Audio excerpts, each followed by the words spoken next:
You know, I got my other brother right here, too. Oh, yeah? Junior, stand up. Yeah. He does all our social media, so all the stuff you've been seeing, that's him. 100 mil, I need it. The glory, I need it. I took L's but walked around like I was undefeated. I saw no results, I still woke up and chased it. They told me to find myself, instead I went and found a way. I'm psyched. Everybody got on jury. Even the baby got a little something. We ready now. They accommodate us. We just got to change it up. We get too stale a little bit, so we got to change it up a little bit. Very big fella here. We didn't do our job. Guess what? He did his. Clap it up, Chef.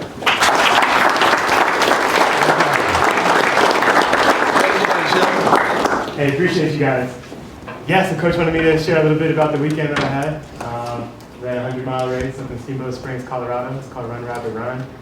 Something I've been training for all year. I've actually done this race in 2018, so 7 years later. So 7 years older, 7 years of less sleep and a child and, you know, a tough job. So I was pretty excited to get back out there and see what I could do, and ultimately got my money's worth. A good story of adversity and some mental toughness. So something I'll share with you guys, and maybe you can take a little bit and bring it onto the field next week. So, you know, starting out 100 miles is going to be tough no matter what, but it wasn't just like on the roads or around the track or something like that. It was up at 10,000 feet, Steamboat Springs. We started right at the ski lift, so if any of y'all have been over there, you kind of know what I'm talking about. And right out of the gate, we ran right up the top of the mountain, got to about 12,000 feet, kind of, you know, skirted some ridge lines up high before we descended again, you know, towards the end. But when I say we got our money's worth, what I mean is that we got a crazy storm that started about 7 p.m. going into the night. So, you know, there's 8 stations out there. You go like 6 to 10 miles, and people set up like camp up high, and they got food and drink and, you know, some aid that you can use if you need it. So we just went through the last aid station that we see for 15 miles. It's starting to get dark. It's pretty cold up there, and this crazy storm blows in real quick. And if y'all are from Colorado or even just being here recently, you know that the weather changes up there real fast. So it went from being like a real pretty day, blueberry day, you know, sunny skies and all that, to being really gnarly, really fast. So heavy winds, rain, we got hail, and lightning is really what makes it scary. So when you're up above tree line, you're just asking to get hit with lightning. It happens all the time, more than you would think. And especially when you're with a group of people, that's not what you want to be. You want to be by yourself, you want to be below a tree line. So I was with like 6 or 7 runners. It's nighttime, it's getting real cold. You know, we're all just wearing like our daytime running stuff because we hadn't gotten to the nighttime aid station yet. So I got shorts on, I got a t-shirt on, you know, hat, sunglasses. It's probably about 20 degrees. It's raining cats and dogs, it's hailing, and this lightning storm is just like sitting right on top of us. It was crazy. The trails, you know, we're running on these switchback trails up in the mountains, so they're not too wide, you know, they're about like this. And with all that rain, they flooded out real quick. So now we're running through like ankle deep water. We're getting pelted by rain and hail, and it's lightning right on top. And we had no choice but to run hard, because if you slow down or stop, like hypothermia was right there. Several runners were really feeling it from, you know, the people that I were around. And, you know, just trying to stay positive all day, but that really tested it. You know, I was like, I was out here to do something fun and do something hard, but I wasn't out there to die, you know? And that was like a serious consideration with all that lightning. So we just put our heads down, a few runners. We ran pretty hard. We were pushing like 9-minute miles at that point, about, you know, mile 40. We've been going for about 12 hours already, and we just had to get down that mountain. So we got down that mountain, came into an aid station, I'm using some hiking poles, left my hiking poles because I'm just kind of out of it, you know, and I started to head back out. Realized I left my poles, came back to get my poles, and immediately like my whole body just locked up, like, just super tight, so cold, jackhammering, shivering, you know, and it got a little scary, but there was really no choice to stop. No one's gonna come get me. There was nothing to do. I'm still up at probably 11,000 feet, and I just had to get down. I knew I was gonna see my wife at that next aid station, so that was huge. And that was another lesson, you know, from this day is, you know, it's an individual sport out there, you know, doing a run like this, but it's really not. It's a team sport, just like you guys are doing. I had my whole family out there, my parents, my wife, my daughter, and 2 really good friends that helped me get it done. So I knew that I just needed to lean on some mental toughness, get down there, get some support from people that I loved, and I still had 50 miles to go. So thank God, got down, the storm stopped. It's in the middle of the night at this point, super cold, and my wife took me out 13 miles, came back, picked up another buddy. He did 17 miles, and then final buddy took me 20 miles home. Dealing with, fatigue at that point was just crazy.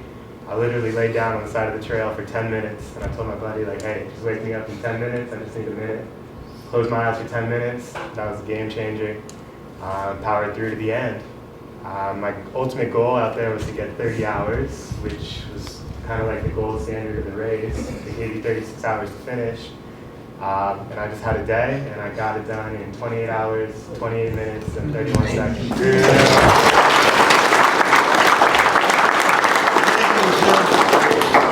So, it seems kind of silly to do all that for a buckle, right? But that's not the point. The point is that getting something done that's really tough, the pain is temporary, but the pride is forever, right? So you guys might be dealing with a little adversity right now. Season hasn't gotten started the way we wanted. It's not done. Be patient. Lean on your teammates. Believe in yourself. Have some mental toughness. And I think we can turn this thing around. And so I hope just, it's kind of silly, just a little run in the mountains, but hoping sharing that with you guys helps y'all, finish the season strong. Because I believe in you guys. Everyone in this building believes in you guys. And I know we can get it done. So take a look at this buckle. It's kind of just a symbol for some mental toughness and getting it done, So I appreciate y'all. Thinking about you guys while I was out there was definitely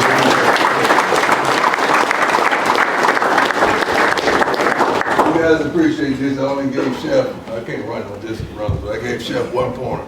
Tell the room what I told you. What was my wisdom I gave you? Coach told me that if I ran into some canyons out there, just let them go. Don't try to chase them down. It's not worth the hammy. Let them go. And exercise accountability, because that's the only way we're gonna go to the next level. Let me tell you something that people hate, especially women. They hate a broke man, they hate a lazy man, and they hate a man that's not accountable to his actions. They despise that. So let's try our best to be accountable to one another. And let's try our best to go out there and do the best that we can. Let me see the day schedule. What's happening, man? What's up, baby? Thanks for How long you been, man? Talk about me first. Oh, man. We connected. First was, it had to be like, 89. 89. My most prized possession. And I used to wear it on the sideline. That's before the NFL changed all the rules. He gave me a lynch mob jacket. Yeah, I remember that. Long. Yeah.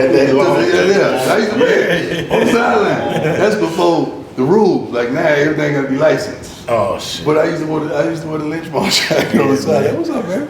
It's a trip because Tiny Lister hooked us up. Let's do it. And we was coming to the game one time. We was coming to see you.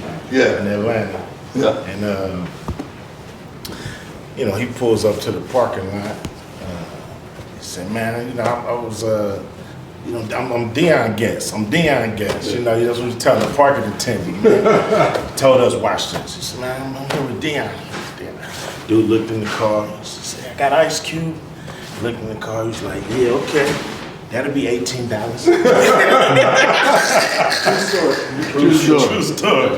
Yeah. He thought he was gonna get in for Those are good old days, man. Yeah.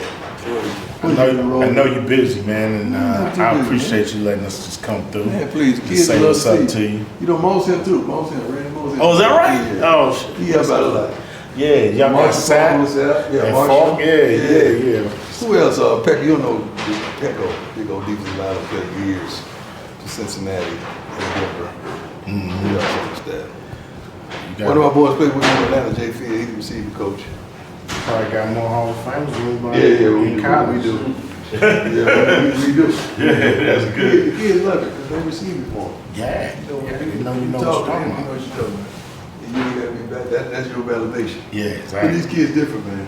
Yeah. Oh, they different. Yeah, I know. I wonder, do y'all have to deal with it in y'all industry? Because our people different, man. Yeah. It's like, they don't want to listen, you know what I'm saying? They think they know it or they got it. You know, in our industry, it's a trip because you could build a dude from, you know, take him off the street, got good music, and he blow up, and he was gonna blow up anyway. You ain't got nothing to do with it. And now if he don't blow up, it's your fault. You didn't do enough promotion for me. That's why I didn't blow up like the other guys. So you should. You got some stuff too? There's some more stuff, yeah. Yeah, we got you. Yeah, I like a pair. We got a pair or two to get y'all. Yeah, man. Look, been down. These extra large. Okay. Those cute shirts. You know, I'm gonna wear this cute stuff now. You know that. man. You know that. Let me show you this, Bucky. You know this my son, man. Yeah. What's happening, man? Good to see you. Good to see you. Yes, sir. Yeah. I hope they're big enough for you. Oh, you know we wear them. You know these days everything fit. Yeah. They wear them small or they wear them large. Yeah.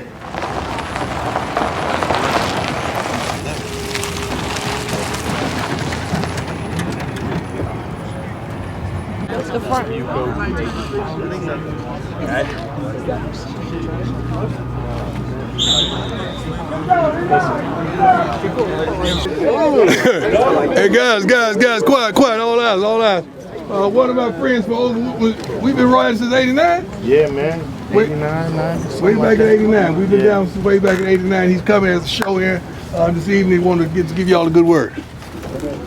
Much love, much respect to everybody out here, man. It's good to see y'all. Just want to tell you, you know, I'm pretty sure a lot of people come out and talk to y'all. They got a lot to say, you know, but the thing is, you guys got the best of the best. As far as your coaches, you got Hall of Famers. Listen to what they say. Listen to what they say.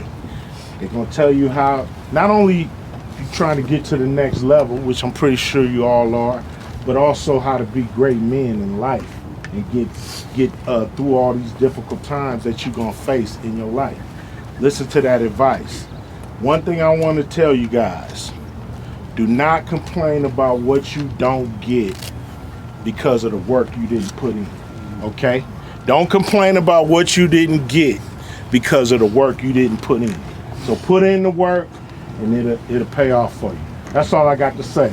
Love y'all, much respect. Have a great practice, have a great game. And Call him up and give me a yay.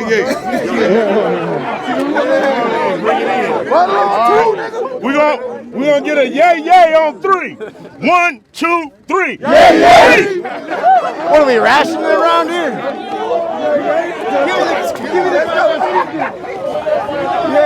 Oh, yes. How you doing? Way back from Pee Wee. Hell yeah. You hear what he said? Way back. Congratulations. How's it going? Little LA that's right. native right here. Hell Keep yeah. doing your thing. Hell yeah. Appreciate I'm it. rooting Thank for you. you. Appreciate I'm it. rooting for you, man. Boom, come on, boom, drive. There you go,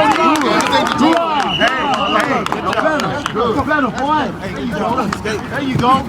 Boom. Drive. Go forward, square him. Get off of it. Boom, drive. There you go. Now drive. Do it right in the pass. There you